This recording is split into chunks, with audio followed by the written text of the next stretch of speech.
Itu juga saya sesalkan, sudah saya tegur, tidak boleh lagi ada data-data dari yang terobservasi dipublikasikan oleh siapapun, termasuk oleh pemerintah daerah, karena itu melanggar HAM, kira-kira begitu. Penyebaran informasi yang tidak akurat yang dilakukan oleh berbagai pihak yang tidak bertanggung jawab itu sangat mengganggu psikis kami di dalam. Saya selama diisolasi itu selama seminggu mungkin ya, saya nangis terus gitu karena saya tahu yang dibicarakan oleh media, beberapa media dan orang-orang yang menyebarkan mengenai saya dan ibu saya. Orang-orang di luar jangan menghakimi pasien yang positif COVID-19 dengan berbagai stigma negatif, karena ya itu pasien akan menjadi korban 2 kali. Assalamualaikum warahmatullahi wabarakatuh. Nama saya Sarah Syariza dari kelas 10 IPS 1 absen 3. Hari ini saya dan teman-teman akan membahas tugas yang diberikan oleh Ibu Siti Fatimah mengenai berita tentang pasien positif corona nomor 1 dan nomor 2 di Indonesia dibully oleh masyarakat. Jadi berdasarkan informasi yang saya dapat pada tanggal 3 Maret 2020, tepatnya pada hari Selasa, pasien nomor 1 corona di Indonesia ini memberikan kesaksian pada Narasi TV yang mana menjadi referensi kita pada pembahasan ini. Pasien positif corona nomor 1 ini mengaku keadaannya masih relatif baik, namun menyesalkan sejumlah laporan yang dirasa menyudutkan namanya. Seperti misalnya pengungkapan identitas pasien beserta alamat lengkap rumah pasien, kemudian pemasangan garis polisi di rumah pasien, dan penghakiman atas aktivitas pasien sebagai penari. Nah, ini menurut saya sangat disayangkan, apalagi berita terbarunya pasien ini sudah sembuh, namun memberikan statement ke media bahwa dirinya depresi selama diisolasi dan terus menangis. Nah, yang saya akan bahas adalah mengapa itu bisa terjadi. Yang pertama, penyebab itu terjadi menurut saya adalah ini terjadi miskomunikasi antara rumah sakit dengan pemerintah daerahnya karena telah membocorkan identitas pribadi pasien. Penyebab yang kedua adalah menurut saya ini karena kurangnya rasa empati yang dimiliki oleh masyarakat Indonesia. Kemudian yang ketiga, warga Indonesia ini cepat panik karena mungkin kurangnya informasi yang didapat mengenai corona ini. Mungkin ini adalah unsur dari kesalahan pemerintah juga, karena pemerintah terlalu mengentengkan corona, bahwa memberikan informasi bahwa corona tidak akan sampai ke Indonesia, dan ternyata sampai. Akhirnya warga mungkin panik dan menghakimi pasien positif corona itu segala macam.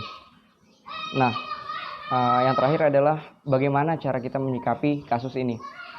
Yang akan saya tekankan di sini adalah stop bullying, karena bullying akan merusak kondisi psikologis seseorang. Jadi mungkin kalau ada orang-orang terdekat kita yang terkena virus corona ini, COVID-19 ini, yang sebaiknya kita lakukan adalah mendukung dan memberikan ketenangan dan memberikan informasi kepada pasien bahwa virus corona ini tingkat penyembuhannya 98%, yang mana artinya mungkin untuk sembuh itu sangat besar. Sekali lagi saya tekankan, stop bullying. Terima kasih. Assalamualaikum warahmatullahi wabarakatuh. Nama saya Ana Khalifatur Rasyida, absen 5 dari kelas 10 IPS 1.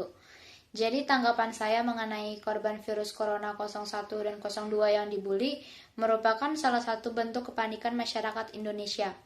Ketika masyarakat Indonesia panik, takut tertular virus corona tersebut, maka mereka tanpa berpikir panjang, mereka langsung menyebarkan informasi dan identitas korban yang belum diketahui kebenarannya.